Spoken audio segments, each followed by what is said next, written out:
મજબૂતી આ કંપનીઓ પણ આપણને મેટલ કંપનીઓ અને ક્લિયરલી કોમોડિટીની જે એક અસર જે લેવલ્સ પર આપણને પ્રાઇસીસ પહોંચતા દેખાડી રહ્યા છે રેકોર્ડ પર.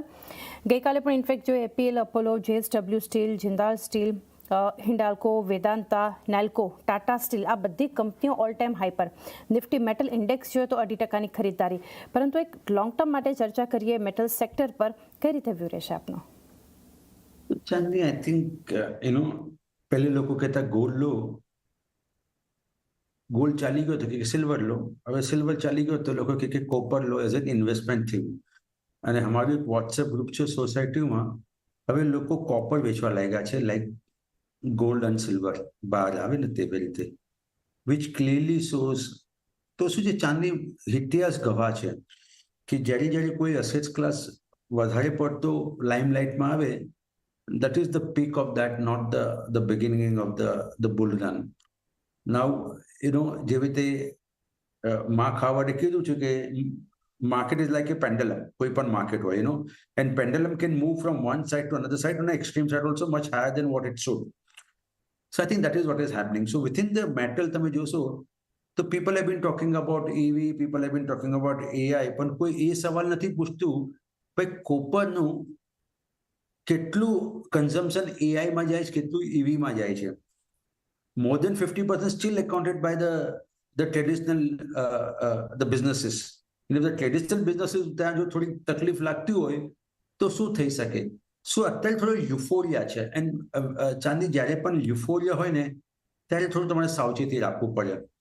That is for the non-ferrous metal. અને તમે જોશો ચાંદી, some of the companies within the non-ferrous metal have gone through the roof actually. In the roof in the sense they've gone up too quick, too fast. હવે એ price તમે sustain કરી શકશો કે નહીં કરી શકશો, એક મોટો એક ક્વેશ્ચન માર્ક તમારા મગજમાં લાવી નાખે છે. અમારા હવે એક મહિનામાં તમે 30% રિટર્ન જોતા હોય તો I think that's a very, very high kind of a stuff. And some of the companies have doubled despite the market has not gone anywhere in last 1 year or so. So be careful.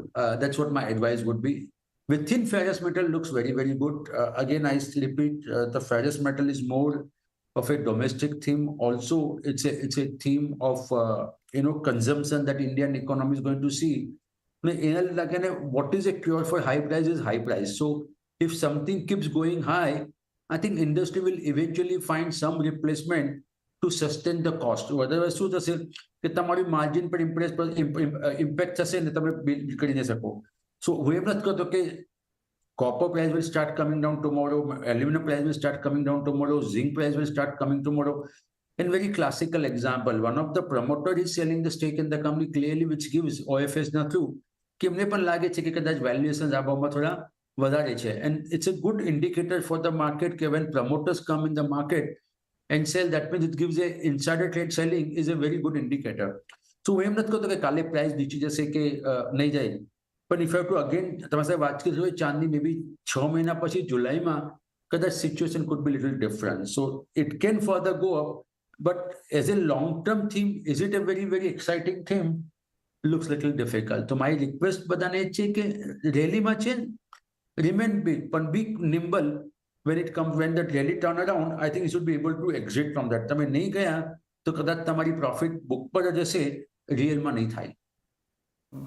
Sector પર એક view છે overall metal માટે, કઈ રીતે એક ધ્યાનમાં રાખવું જોઈએ થોડા લોંગ ટર્મ માટેના વ્યૂ પર.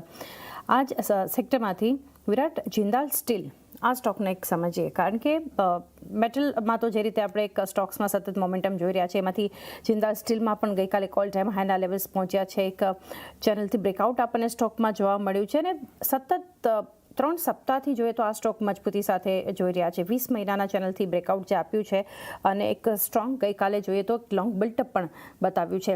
કઈ રીતે વ્યૂ રહેશે આપનો?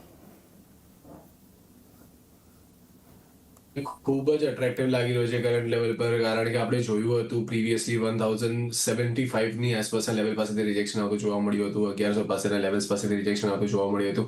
એક સારો સપ્લાય ઝોન આપણને ક્રિએટ થતો જોવા મળ્યો હતો 1075 થી લઈને 1100 ની આસપાસ, જેનું બ્રેકઆઉટ આપણને કાલના દિવસમાં કન્ફર્મ થતું જોવા મળ્યું છે અને સાથે સાથે વોલ્યુમ બેઝ મોમેન્ટમ આવતી જોવા મળી છે. તો ક્યાંક ને ક્યાંક પાર્ટિસિપેશન પણ ત્યાં આપણને ઇન્ક્રીઝ થતું જોવા મળ્યું છે, જે દર્શાવી રહ્યું છે કે લોકો વધારે પૈસા આપવા રેડી છે આ પર્ટિક્યુલર સ્ટોક માટે. તો ક્યાંક ને ક્યાંક જે સેન્ટિમેન્ટ્સ છે એ આપણને પોઝિટિવ સાઈડને શિફ્ટ થતા જોવા મળી રહ્યા છે. તો પ્રોબેબલી અહીંયા પણ આપણે પોઝિટિવ સાઈડની મોમેન્ટમ કન્ટિન્યુ થતી જોવા મળી શકે છે.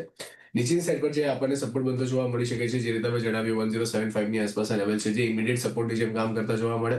અગર તમે થોડુંક લાંબા સમયગાળા માટે ઉભા રહી શકતા હો તો 1030 ની આસપાસનો સ્ટોપ લોસ તમે ધ્યાનમાં રાખીને કામકાજ કરી શકો છો. ઉપરની સાઈડ પર તમારો 2250 પહેલો લેવલ અને 2250 ની ઉપર 1250 ની આસપાસના લેવલ્સ છે. 1250 ની ઉપર અગર જો સસ્ટેન કરે તો 1300 સુધીના લેવલ્સ તમને જિંદાલ સ્ટીલમાં બનતા જોવા મળી શકે છે. તો કરંટ લેવલ પર રિસ્ક રિવોર્ડ બી ઘણું ફેવરેબલ છે અને આપણને કામકાજ થતું જોવા મળી રહ્યું છે. તો પ્રોબેબલી અહીંયાથી તમે ખાસ ધ્યાનમાં રાખીને ચાલી શકો છો જિંદાલ સ્ટીલને. સ્ટીલ કંપનીઝમાં, મેટલ કંપનીઝમાં એક સારું બ્રેકઆઉટ આપણે રિસેન્ટલી જોઈ રહ્યા છે. તો ઓવરઓલ સેક્ટર પણ મોમેન્ટમમાં છે, સાથે સાથે સ્ટોકમાં પણ આપણને ફ્રેશ બ્રેકઆઉટ બધું જોવા મળ્યું છે. તો ખાસ ધ્યાનમાં રાખીને ચાલવાની સલાહ રહેશે. ખાસ ફોકસમાં રાખી શકો છો જિંદાલ સ્ટીલ. 1030નો સ્ટોપ લોસ, 1250 અને 1300 ઉપરના એક ટાર્ગેટ પણ આપણે આ સ્ટોક બતાવી શકે છે, તેના પર